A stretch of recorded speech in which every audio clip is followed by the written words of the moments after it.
El Señor esté con ustedes. Lectura del Santo Evangelio según San Juan.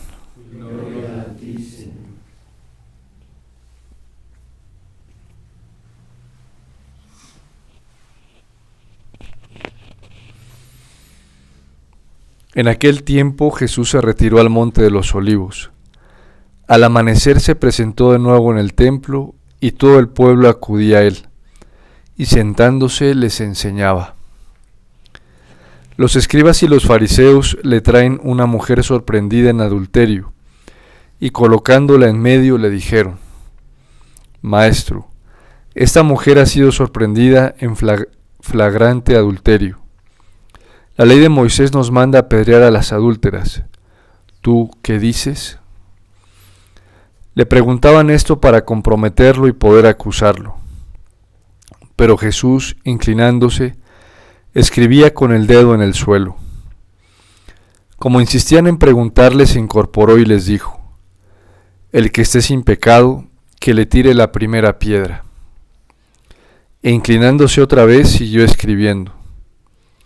Ellos, al oírlo, se fueron escabullendo uno a uno, empezando por los más viejos. Y quedó solo Jesús con la mujer en medio, que seguía allí delante. Jesús se incorporó y le preguntó: Mujer, ¿dónde están tus acusadores? ¿Ninguno te ha condenado? Ella contestó: Ninguno, Señor. Jesús dijo: Tampoco yo te condeno. Anda, y en adelante no peques más. Palabra del Señor. Gloria a ti, Señor Jesús.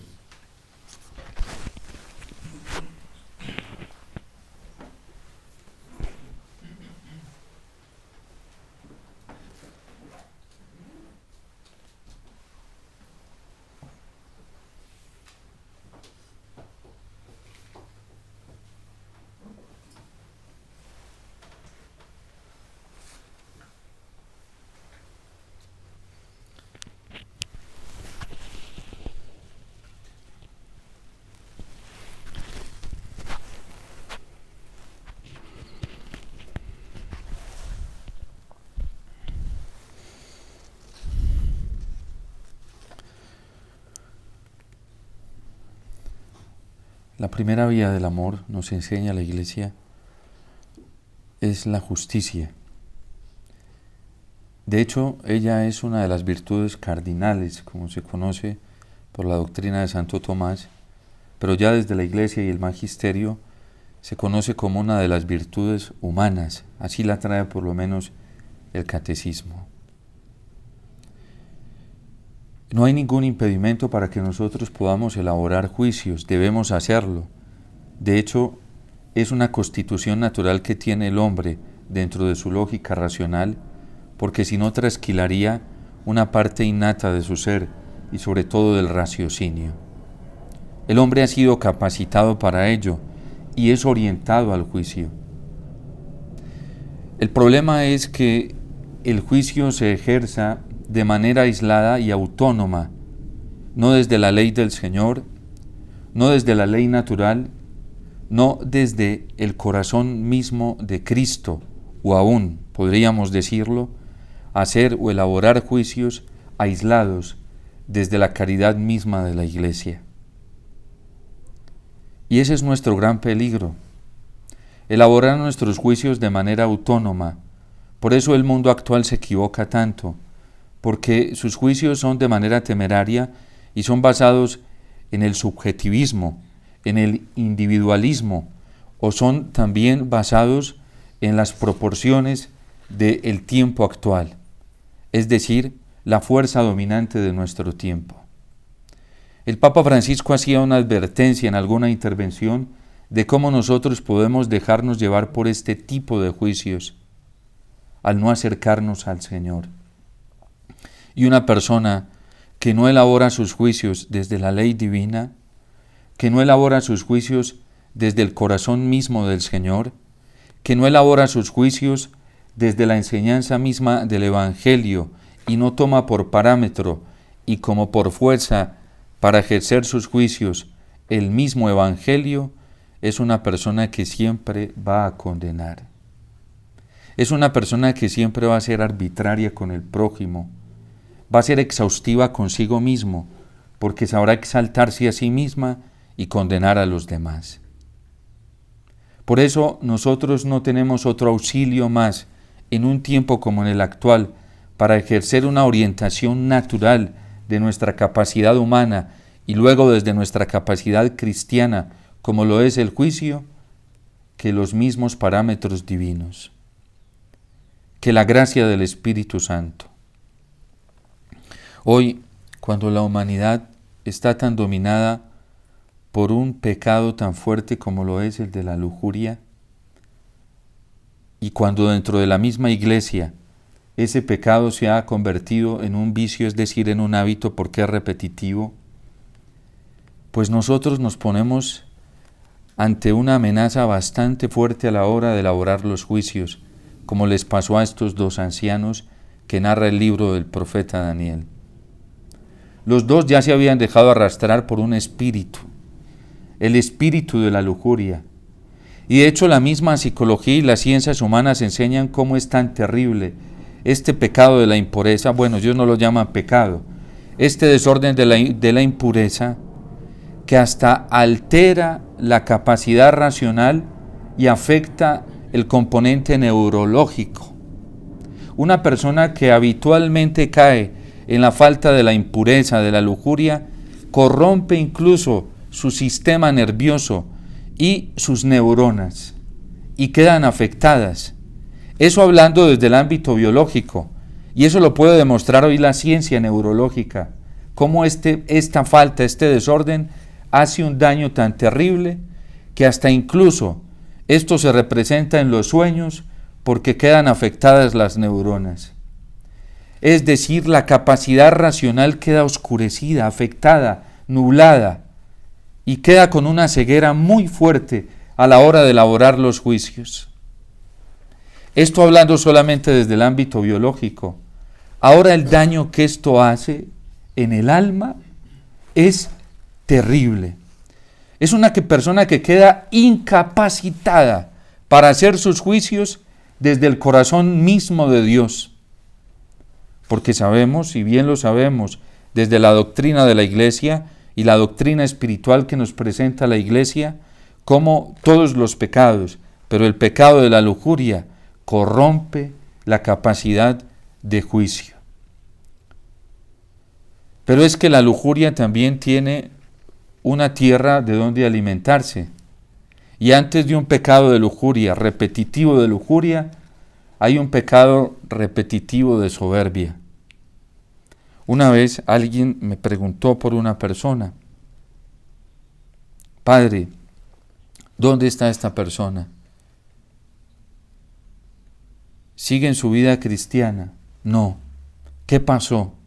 Cuando le conté lo que había pasado, se puso la mano en la cabeza y me dijo: soberbia. Y eso a mí me impactó muchísimo, porque esta persona traicionó al Señor por dejarse llevar por pasiones desordenadas de lujuria y de impureza, y la expresión de un hombre muy sabio, cuando me preguntó esto, me dijo: soberbia.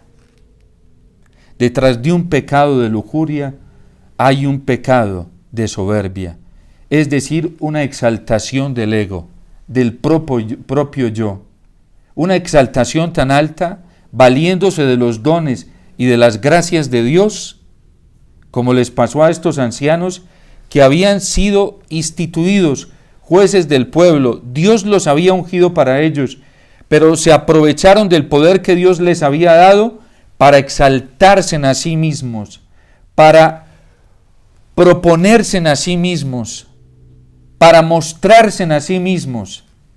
Y por eso llegó un día la lujuria y cundió en su corazón y se volvieron perversos para hacer el juicio, incluso hasta caer en otros desastres terribles como fue la calumnia. Siempre es la salida de escape cuando un corazón está pervertido. La murmuración, la crítica, la calumnia, y todos los pecados que brotan en los juicios dañados, que faltan contra el 8º mandamiento. Qué bueno repasar a la luz del magisterio de la Iglesia en el 8º mandamiento, en el catecismo, cómo somos tan susceptibles a la hora de atentar contra la verdad. Pero es que detrás de un pecado contra el 8º mandamiento hay otro que le antecede, y es contra el 6º mandamiento. Por eso no crean que cuando Dios da los 10 mandamientos y se ponen así en esa enumeración es por azar. No, porque es que detrás de un pecado hay otro pecado, y así sucesivamente. Es como el que es capaz de atentar contra la dignidad de la persona humana. Ese ya está desarrollando un pecado posterior y está abonando el terreno para una caída en la lujuria. Nada raro que hoy, por ejemplo, en las familias colombianas, aún católicas, después de haber atentado contra el 5º mandamiento, ¿sí?, en la elección del mal menor, tengan sus luchas con pecados de lujuria terribles, con pecados de suicidio, con pecados y tentaciones, pueden estar luchando con tentaciones muy fuertes contra la dignidad humana, contra la vida humana. Porque así es, el diablo no desprecia ninguna oportunidad que se le da. Y por eso estos hombres, estos ancianos, llegan a pervertirse. Eran buenos, sus juicios eran buenos, pero se dejaron llenar de soberbia, la soberbia los llevó a la lujuria, y la lujuria los lleva a otros pecados más tremendos. Qué terrible es esto. ¿Y qué hay que hacer? Por eso la Cuaresma para nosotros es un auxilio tan grande. Esta mujer adúltera es puesta en medio y la ponen allí delante del Señor. Dios se valió de la perversidad de estos jueces, de estos fariseos y ancianos que llevaron a esta mujer que había sido sorprendida en adulterio, y se vale de una intención malvada de ellos, corrupta, que tenía la intención no solamente de destruir a esta mujer, sino también de destruir al Señor. Y el que conoce sus intenciones los desenmascara. Para Cristo es sencillo. Se agacha y comienza a escribir en el suelo. ¿Qué escribiría?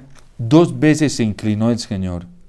La primera, a lo mejor porque lo hizo con su dedo, y con ese mismo dedo, que es la fuerza del Espíritu Santo, fueron escritos los mandamientos, que era el dedo de Dios, en las tablas, y allí fueron plasmadas las leyes, los límites que el hombre no debía sobrepasar. A lo mejor el pecado ya les había hecho olvidar la ley de Dios, y seguro que fue así. Es que cuando un alma se oscurece, cuando una persona se oscurece en su juicio por la gravedad del pecado, olvida cuáles son los límites que no debe pasar, olvida los mandamientos de Dios.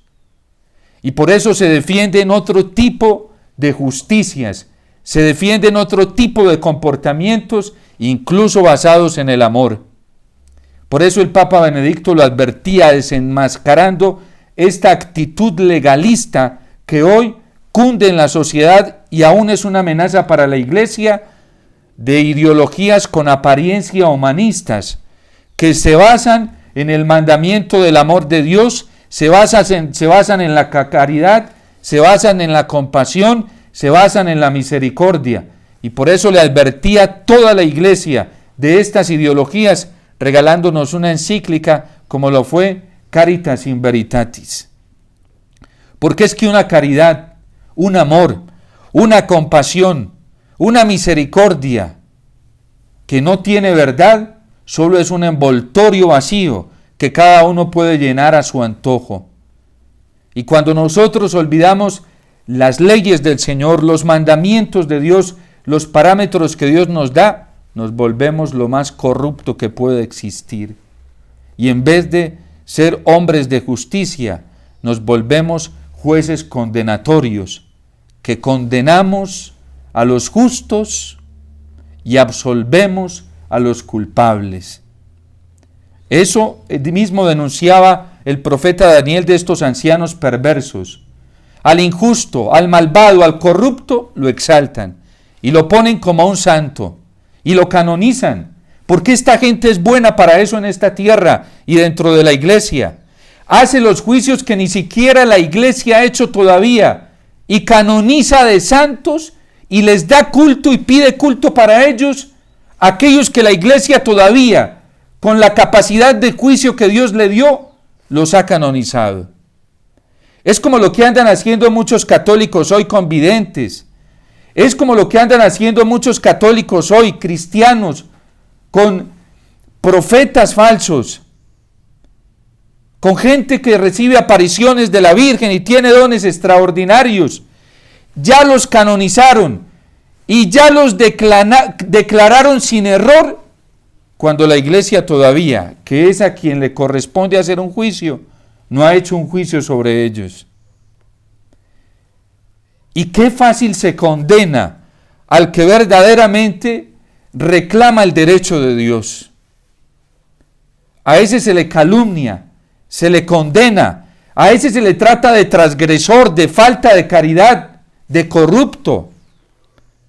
A ese se le califica, se le pone todos los calificativos más altos como fundamentalista, rigorista. Y ese no tiene el corazón y los sentimientos de Dios. ¿Por qué? ¿Cuál es la culpa? La culpa es que esté reclamando los derechos de Dios. Lo que pasa es que este mundo ya se ha exaltado tanto a sí mismo, y dentro de la iglesia el hombre se ha exaltado tanto a sí mismo que ya está obteniendo el culto de sus prójimos, de sus hermanos. Y se le da al prójimo el culto que no se le da a Dios. No importa que la Eucaristía sea saboteada.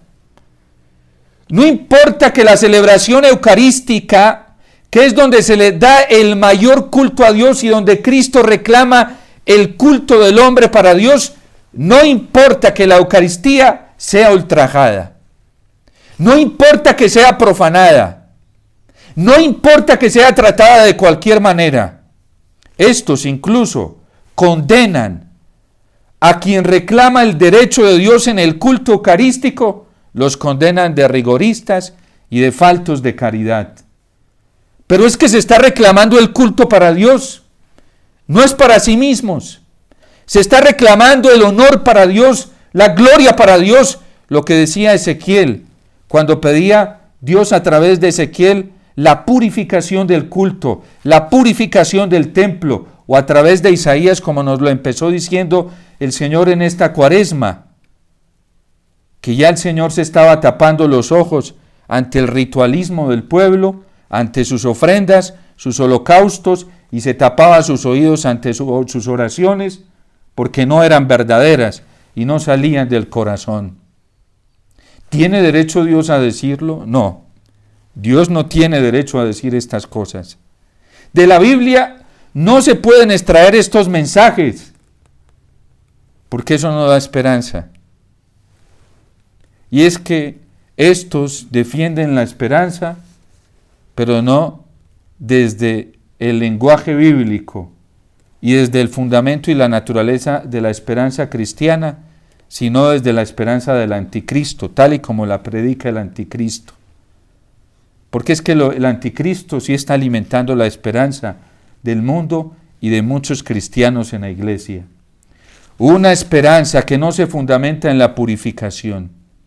Una esperanza que no admite el llamado a la conversión. Una esperanza que no admite el llamado y la exhortación al cambio. Una esperanza que no admite un lenguaje que exhorte y que pida la purificación del corazón. Esa es la esperanza que predica el anticristo hoy, porque de eso no se puede hablar. A mí me impactó muchísimo ayer, me invitaron a tener una intervención de la curia diocesana desde la delegación de los movimientos laicales con todos los movimientos laicales de la diócesis. Y el delegado me dio una intervención de 2 horas y me sorprendió ver allí la multitud de gente que había todos participantes de movimientos laicales en toda la diócesis de Sonsón Río Negro, muchísima gente. Y el tema era, que me sorprendió, la conversión. Qué difícil es hablar de conversión a quien se cree convertido ya. Qué difícil decirle a quienes predican retiros de conversión que tienen que convertirse. Pero bueno, yo lo hice en obediencia porque venía desde la misma iglesia. La diócesis me lo pidió. Y por eso desde un principio les dije, yo soy claro con ustedes. A mí me llamaron a hablarles de conversión. No crean. Hablarle a quien predica, a quien llama a otros a la conversión de conversión, eso no es fácil. Porque es que nosotros somos muy saltarines con la palabra de Dios. ¿Y cuál es el problema? Que alguien que se siente sofocado cuando le llaman a la conversión es porque ya se cree santo. Eso no hay de otra. No hay otra explicación. Ya se cree listo. Y ese es el nivel más alto de la soberbia. Pero bien alto. Este ya llegó a la cúspide de la santidad. Lo que hay que hacer es la reverencia y culto. El culto que solamente se merece el Señor. Y fue la caída de estos ancianos. La caída en los pecados más atroces. Y estos mismos que llevaron a esta mujer delante del Señor. ¿Qué escribe Cristo por primera vez en el piso? Dice que con el dedo escribía. Y San Juan se conoce muy bien la Sagrada Escritura cuando escribió esto. Y sabe que los mandamientos se escribieron con el dedo de Dios. Algunos, auspiciando de amor a San Juan, que efectivamente es el evangelista del amor, ¿sí?, omiten los mandamientos, porque lo más importante es el amor. Y para los evangelistas, la manifestación suprema del amor es la observancia de los mandamientos, y mucho más para San Juan, porque dice él en sus cartas que el verdadero Hijo de Dios cumple los mandamientos. El que no los cumple no es hijo de Dios. Lo dirá el mismo San Juan, que seremos amigos del Señor si guardamos sus mandamientos. El mismo San Juan nos dice que nos podremos sentar a la mesa en su banquete si guardamos sus mandamientos. Porque es que el verdadero alimento en el banquete del Señor es cumplir su voluntad. San Juan Pablo II lo recuerda, y a modo de advertencia en la Veritatis Splendor, que la verdadera observancia de la caridad no exime de la observancia de los mandamientos. Pero el relativismo moral que se le ha metido ya no en la mente, sino en el corazón a muchos cristianos es devastador. En nombre del amor permiten toda clase de pecados, como se pasó en Colombia. En nombre del amor por la patria, por el bien común, por los ciudadanos colombianos, hay que permitir el aborto. Cuando la Iglesia nos ha enseñado que toda cooperación formal en la promoción de partidos abortistas, ¿sí?, es una falta ilícita. Y ojo, que incluso los que la consintieron interiormente, porque Cristo lleva la exigencia moral a la intención del corazón. Cristo no se detiene solamente en lo externo. Con solo concibirla interiormente, ya se separó del auténtico camino del amor de Dios y no tiene los sentimientos de Cristo. Les aseguro que todo el que haya deseado una mujer en su corazón estando comprometida, ya cometió adulterio. Y gracias a Dios la Iglesia no ha rebajado para nada esta exigencia del amor de Dios. De hecho, San Juan Pablo II llega a advertir en una de sus catequesis que incluso dentro del mismo matrimonio se puede cometer adulterio. Y hay muchos casados que viven en adulterio, porque convierten la afectividad y la sexualidad en una orientación de placer. Hay quienes se casan para eso, para poder tener placer lícitamente, entre comillas. Es que somos casados, es que Dios lo admite. No es así. La vida conyugal requiere la castidad. No, ¿quién dijo? Eso se llama libertinaje. Y si hay sacerdotes que aconsejan esto, van muy lejos de la auténtica vía del amor de Dios. Muy lejos. Y solo están llevando a la gente a la esclavitud del pecado. Y de eso tendremos que dar cuentas. Por eso hay que orar tanto, tienen que orar tanto por nosotros los sacerdotes, por quienes tendremos la tarea de acompañar almas, de aconsejar personas, porque ya no vamos a responder por nosotros. Por un buen o mal consejo, tendremos que dar cuentas. Y por eso es necesario, es que los jueces, a nosotros nos instituyeron jueces. Hoy somos los nuevos ancianos de este nuevo pueblo de Dios que se llama Iglesia Católica. Los religiosos, las religiosas, que tenemos como tarea llevar las personas a Dios y acogerlas para poder orientarlas hacia el Señor. Es una tarea fundamental de nosotros los religiosos, las religiosas y mucho más de los sacerdotes. En nuestras constituciones parece así de encabezado, en nuestro apostolado. Porque es que eso no es una opción, si se quiere o no se quiere, ese es un deber que tenemos, por la naturaleza de la vocación que se nos confió. Y nosotros tenemos el deber de acoger y dar acompañamiento, hasta los conventos de clausura.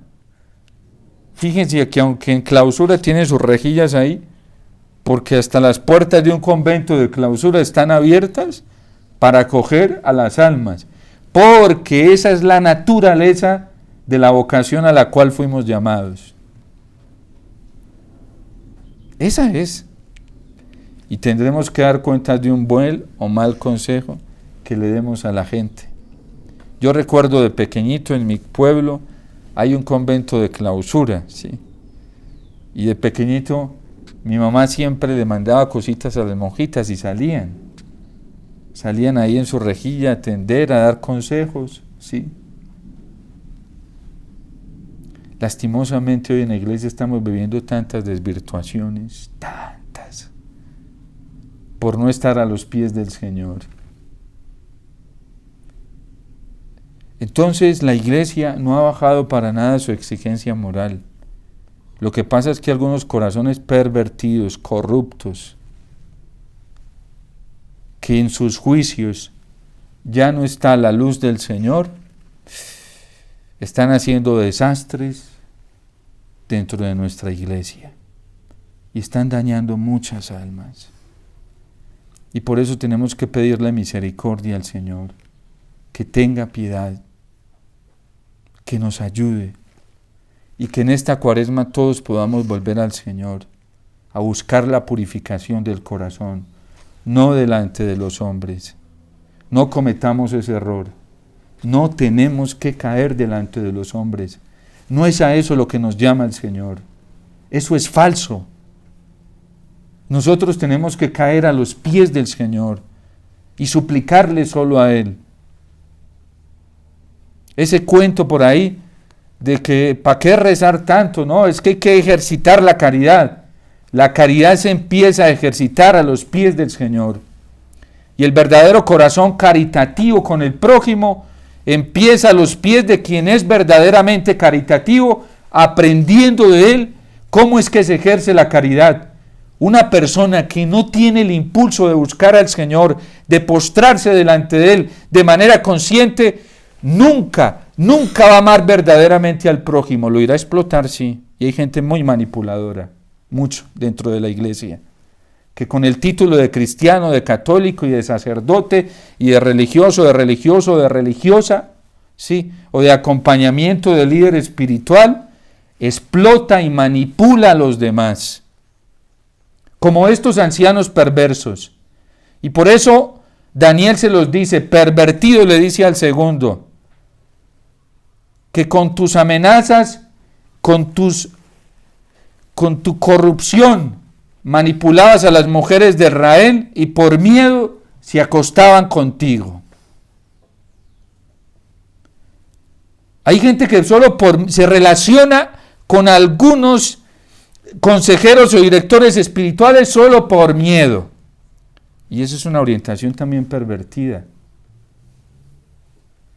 Porque uno no puede relacionarse en la vida cristiana con nadie por miedo. ¿Sí? Todo tiene que ser por amor.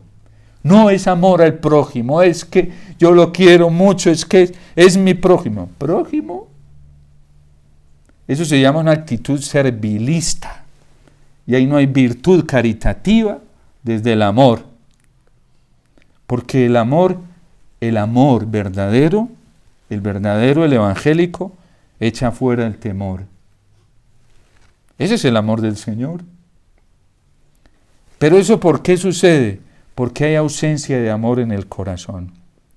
Pues sí, habrá otro amor, pero no el amor del Señor.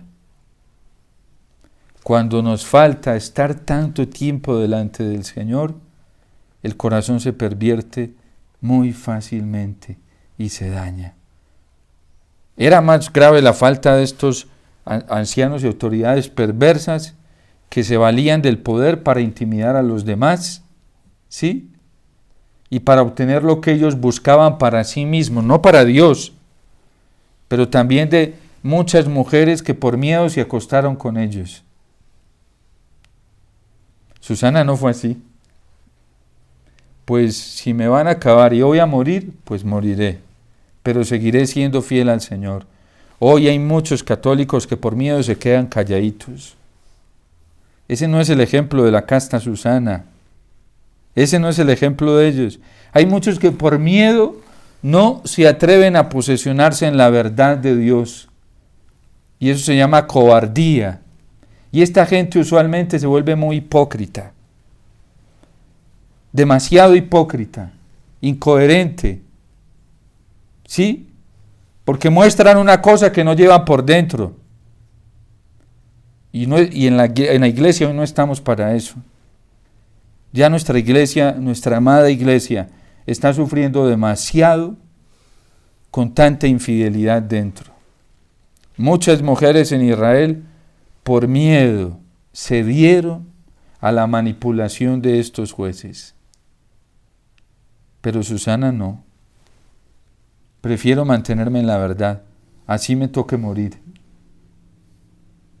¿Quién está dispuesto a hacer eso hoy por el Señor? Padre, yo tengo vocación de martirio, voy a ser mártir. Y cuando les ponen canciones así que son con violines y con más, eso se enciende el ímpetu. Y apenas se acabó la melodía, se acabó el entusiasmo para entregar la vida por el Señor. Puro amor de sentimiento, envoltorio vacío, llenado solo con el sentimiento. Y hasta ahí llegó el impulso. Hay celebraciones litúrgicas que dependen de los ministerios musicales y no de Cristo, que preside la liturgia. Porque a eso hemos llegado en la corrupción del corazón hoy. A eso hemos llegado. No les digo cómo se va ultrajando la Eucaristía. Hay ayudas dentro de la liturgia, ayudas, ¿sí? Que son buenas, laudables, cuando se hacen con un corazón puro para Dios, no para parecer, ¿sí? Y muchos a veces nos prestamos para eso. Eso es lo que hace el Señor a través de Daniel, desenmascarar, ¿sí? Al corrupto lo desenmascara, ¿sí? Y al justo lo protege. ¿Por qué le traen a Jesús esta mujer? Porque el Padre ya venía trabajando en el corazón de esta mujer. No crean que fue por azar que todo... Él ya venía trabajando en el corazón de ella. Jesús nos dice en el Evangelio que nadie viene a Él si el Padre no lo atrae. Se valió de esos perversos porque ella ya venía cansada. Venía cansada de que estuvieran explotando su cuerpo, venía cansada de que estuvieran explotando su dignidad afectiva y sexual, venía cansada de esos ultrajes que había recibido, incluso de la gente pervertida de Israel. Estaba cansada. Era una mujer desahuciada ya. Porque las pobres mujeres que se entregan, y voy a decir una palabra muy fuerte, a la prostitución de su dignidad íntima por un poco de seguridad, aún en manos de esposos que ya están pervertidos sexualmente, valiéndose del sacramento del matrimonio, terminan desahuciadas. Muchos han convertido y otros hemos ayudado a convertir el santo sacramento del matrimonio y la santa unión conyugal. Hemos ayudado con ese santo y sagrado misterio a ser psicópatas sexuales por no mirarlo desde el Señor. Y muchos sacerdotes ya tenemos deteriorado nuestro criterio frente a la dignidad de la persona humana. A mí desde hace años me toca atender muchas esposas que vienen cansadas y ultrajadas y hasta llegan a decirme, no una ni dos, varias: padre, yo me siento violada por mi esposo. ¿Cómo no se va a sentir violada si a él le dio la gana de que hoy tenía que acostarse con ella y tiene que hacerlo? Es que usted para eso se casó conmigo. No, señor. Respétala, que no es tuya, no la compraste. Tú no has pagado un solo centavo por ella. Lo pagó Cristo que la redimió, pero tú no. Y se han vuelto señores absolutos. Y muchos pastores hoy, y muchos que damos consejería, por no tener el juicio del Señor, estamos haciendo de estos pobres hombres psicópatas sexuales. ¿Y saben en qué terminan después? Ya no solo con su esposa, sino en la infidelidad y después hasta abuso a menores. ¿Qué estamos haciendo con la dignidad santa que Dios nos confió? La iglesia es muy celosa con sus hijos, muchísimo. Y hoy hay gente dentro de la iglesia, esos que se visten de falsa piedad, que tienen ya corrompido el corazón, que mueven la gente a esto. Y uno como sacerdote, yo, cada que me siento horas y horas aquí en el confesionario, a recibir a esos pobres hombres que ya no saben cómo pelear con la lujuria. Claro, si cayeron en unos ambientes, hermano, padre, es que me aconsejaron eso, padre, es que yo tengo un consejero espiritual, laico, sacerdote, porque ya muchos laicos hoy se están tomando las atribuciones de los sacerdotes, ¿sí?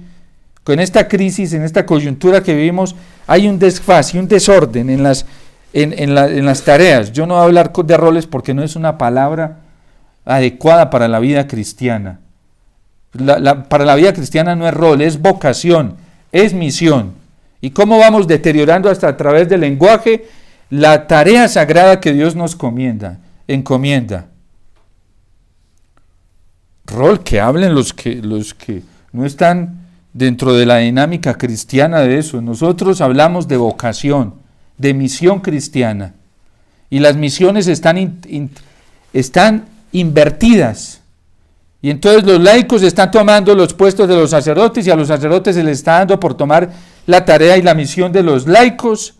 ¿Sí? A los religiosos, la religiosa nos dio también por tomar la misión y la tarea que no nos corresponde, o de los sacerdotes o de los laicos, y no estamos cumpliendo la misión que Dios nos encomendó. Padre, es que me aconsejaron que tenía que ser así para que mi esposo no se fuera a ir con otra.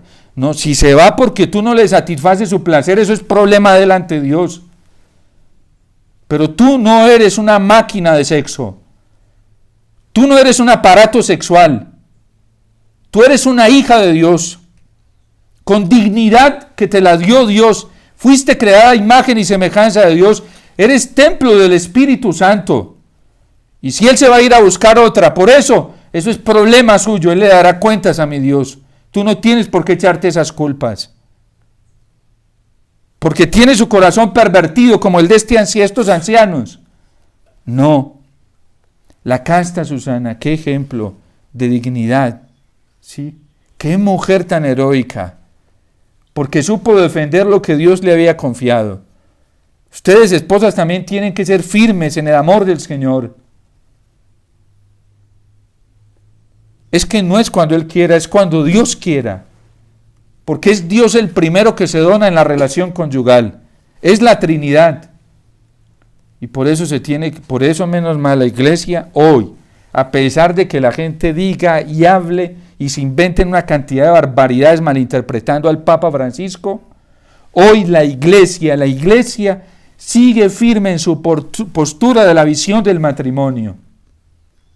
Eso no ha cambiado. Que la estén cambiando algunos pervertidos por ahí, eso es problema de cada corazón, porque así como están sus corazones, está la interpretación en sus vidas.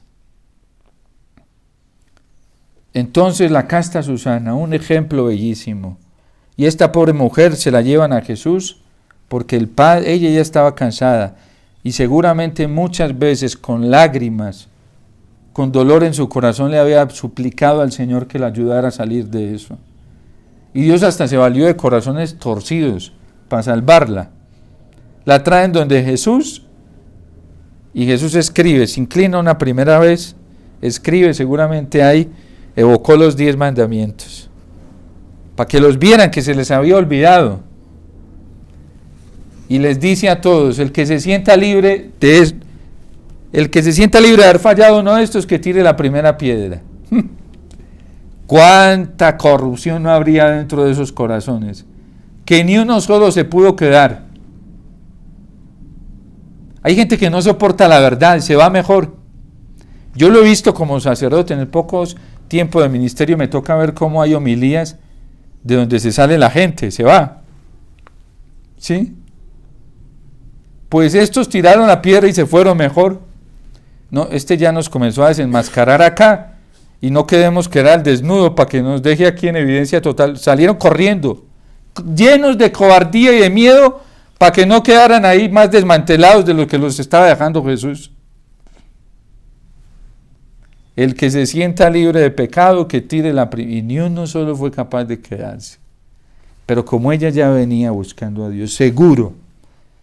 Miren, en la Biblia todos los que llegan a buscar a Jesús es porque ya lo han estado buscando desde hace mucho tiempo en sus súplicas y en sus oraciones personales, porque han venido buscando la verdad, y Dios no se deja ganar en generosidad con esos corazones que lo buscan de verdad. Terminan con Él, y ahí terminaron con Él. Era una mujer que ya estaba cansada del pecado, no quería seguir en el pecado. Y le dice Jesús, mujer, ¿dónde están los que te juzgan? Se han ido, Señor, ya no están. Yo tampoco te condeno. Vete y no peques más. Hoy hay gente en la iglesia que tiene esa tarea, le gusta ese oficio de condenar. Y mandan al infierno a quien no deben mandar al infierno, ¿sí?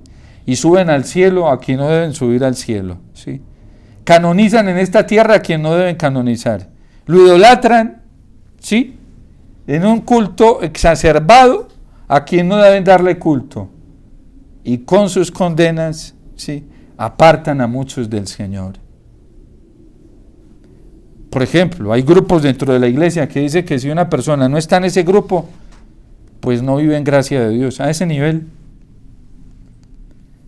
Hay grupos laicales dentro de la iglesia y hasta comunidades religiosas y grupos sacerdotales que dicen que el que no esté bajo esos criterios, ese es un impuro, ¿sí? Ese no está en gracia de Dios. Ese no está convertido, ¿sí? ¿Dónde están los que te condenan? Ese no está convertido, ese no es católico. Resulta que para ser verdadero católico hoy hay que estar como en ciertos lobbies, ¿sí? Y si no, no se es católico. Y hay que estar en ciertos criterios de esos lobbies. Y si usted no tiene los criterios de esos lobbies, usted no es católico, usted no está buscando un camino de conversión, usted no está buscando a Dios. ¿Y qué saben ellos de esto? Porque es que Dios ve el corazón, no las apariencias, ¿sí? Dios sabe quién es el que lo busca de corazón, quién se trasnocha, ¿Quién se madruga buscándolo? Y mejor, porque esa oración es privilegiada por Dios.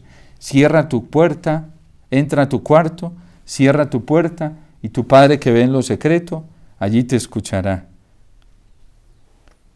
Esos que oran públicamente y les gusta salir por redes sociales y todo eso, eso da mucho que pensar, ¿sí? Da mucho que decir, ¿sí? Porque es que hay una falsa piedad y eso es muy fácil enmascarar la corrupción del corazón, ¿sí? Eso es muy fácil, con apariencias físicas, eso es facilísimo. Los fariseos lo vivían y Jesús les desenmascaró eso. Por eso, acojamos la oración del salmista. El Señor es nuestro pastor y con Él nada nos faltará. Él es el que nos conduce hacia fuentes tranquilas y Él es el que repara nuestras fuerzas. Y aunque caminemos por cañadas oscuras, a nada ni a nadie le debemos temer, a ninguna condena, juicio, nada, porque el Señor está con nosotros y hay que buscarlo a Él de corazón. Busquémoslo a Él de corazón, que el Señor siempre nos regalará su paz, el Señor siempre nos regalará su consuelo, su fortaleza y siempre nos escuchará y nos hará justicia desde su corazón, como lo hizo con la casta Susana, a quien libró portentosamente. Dios te salve María, llena eres de gracia, el Señor es contigo, bendita tú eres entre todas las mujeres, y bendito es el fruto de tu vientre, Jesús.